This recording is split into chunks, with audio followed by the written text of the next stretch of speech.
the state also sent in apology. Distinguished Senator R.S. Ove, former Senate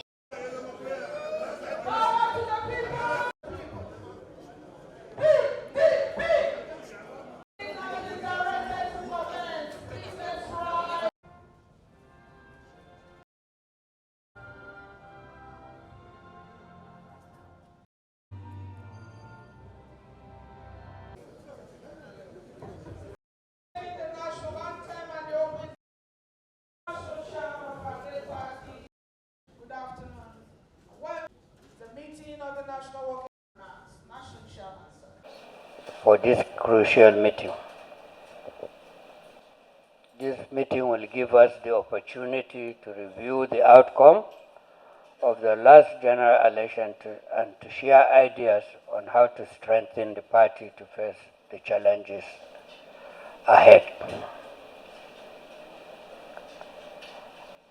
We've had a series of meetings with the members of the National Ex-Officio, State Chairman, Select BOT, and members of the National Assembly.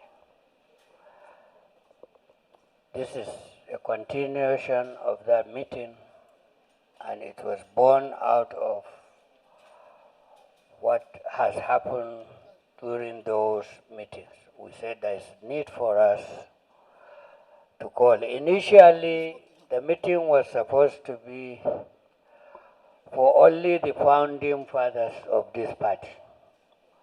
And we realized after almost 20-something years of the existence of this party, a lot of people have also graduated to be founding fathers. From our first governors in those days, so they may not be the real founding fathers, but also they have contributed their own to this party to be recognized as also members of this great party as leaders in their own right at that time. First of all, my attention has just been drawn. I think I will call for 1 minute silence for the demise reports of the soul of one of ours who has greatly impacted on this party, Dr. Raymond Solomon Dokpesi. Can we have 1 minute silence as I...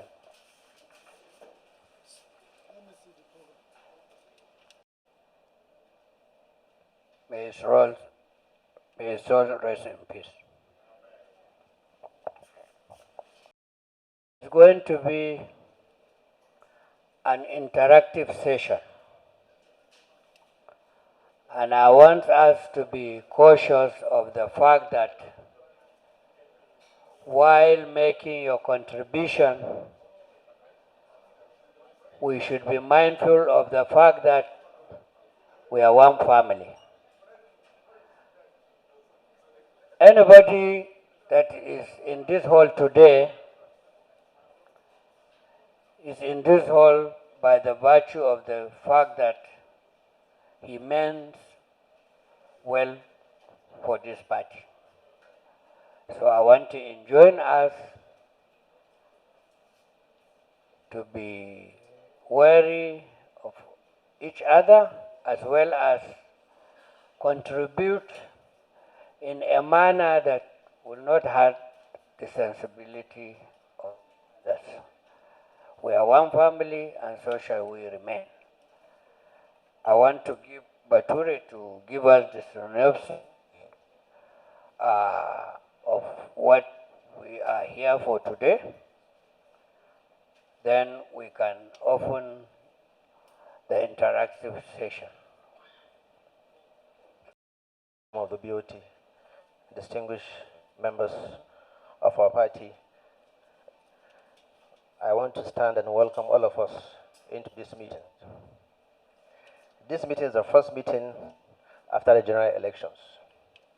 And we carefully and deliberately call for this meeting to, in a way, douse the pressure or the tension within the party as a result of the aftermath of the 2023 elections. This party believes Atiku Abubakar won this election. But we're in court. And without prejudice to what the court will decide, we'll keep it aside. Secondly, I acknowledge the fact that this meeting is not a National Executive Committee meeting, but an interactive meeting with the aim to jumpstarting a reconciliation process.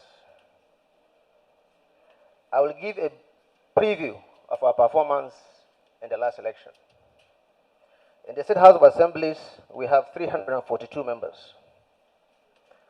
House of Representatives, we have 116 members. In the Senate, we have 36 members. And the governors, we have 13 of them. We believe strongly on the ongoing tribunal cases in Kaduna, Nasarawa, Ogun, Kebbi, and Sokoto states will be in our favor. As the chairman said, we started these issues, these meetings with the first ex-officials, where we briefed them on our performance of the 2023 elections and gave an update on the level of party management. And then we discussed the challenges of state chapters. And then also we look at the vacant positions within the state chapters and other various organs of the party because of the swinging membership. Some people went to other party and all that. And then we seek for suggestion to improve the party. But we're here today, sir, ladies and gentlemen, to be frank. Everybody here knows what happened in 2023. We contributed individually, we contributed collectively. So what Mr. Chairman said is, if you rise to speak, I beg you to state your own role in 2023 elections, either positive or negative, before you jump to accuse somebody, either negative or positive. On both aisles, everybody had a role to play. So my prayer is, once you rise to speak, please tell us what your role you played first. Then you can accuse anybody here of playing anti or for the party. That's just the bottom line of why we're here. And then the aim is, when we finish, we'll have an idea of what to do with the party before we go to the other organs of National Caucus, NEC, to decide on the way forward for the party. But I believe we have a hope. And that is why I said this party is very strong in terms of membership. There are past people here that I personally called based on the positions they were in the party. We were called sort of names because we went to Port Harcourt. And I believe it will come up here. And we'll explain why we went to Port Harcourt. And we believe there are people here who will accuse certain of our elders of certain roles they played in our states. In my state, even today, somebody said we should suspend somebody. I said no. He's free to go to wherever he wants to go. Suspending him means you have acknowledged the fact that he has done bad to the party.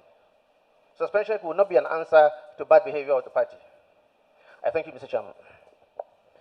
PDP. Frankly, I didn't expect that we still have this number in our party. I want to congratulate all of us that we have faith in this party.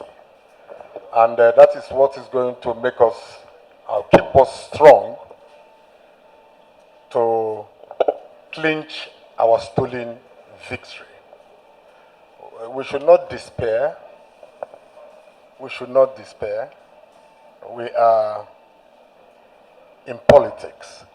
And we all know, just as the acting national chairman mentioned earlier, they stole our mandate. And by the grace of God, we hope that the tribunals or the courts will give us back our mandate, our stolen mandate. Having said so, I welcome all of you to this meeting. And much as some of us may disagree with the synopsis a little bit, I think because we are still in court, we should mind what we are going to say today so it doesn't work against us in the court. So it is on that ground that I second, if it was a motion by Bature, that we should watch, how we attack ourselves. There will be time for that. And the BOT is also waiting to take some decisions or advisory decisions. But then it's not time yet until, by the grace of God, we get back our victory. Having said so, I welcome all of us to this meeting, and I wish you a good deliberation. Thank you. Of PDP, for us to sit down and x-ray what happened and how to move forward. It's a simple meeting that is just meant for that purpose. So that is all I can say now. As a senator, I say senator is a senator. Can you just tell us what a brief issues that Tinubu have touched for the past few weeks, about 20 days now? Looking at the security, he retired yesterday. Look at the dissolution of the boss and status. Look at the issues of Naira float. Look at the issues of the subsidy. As a senator who was deeply involved, can you tell us if this thing will better I think the steps you are taking so far is a very good one. And you will notice that Nigerians are happy that these issues have been handled. These are issues that have been belaboring our people, and we have been in a serious situation. We didn't know whether we were moving forward or going backwards.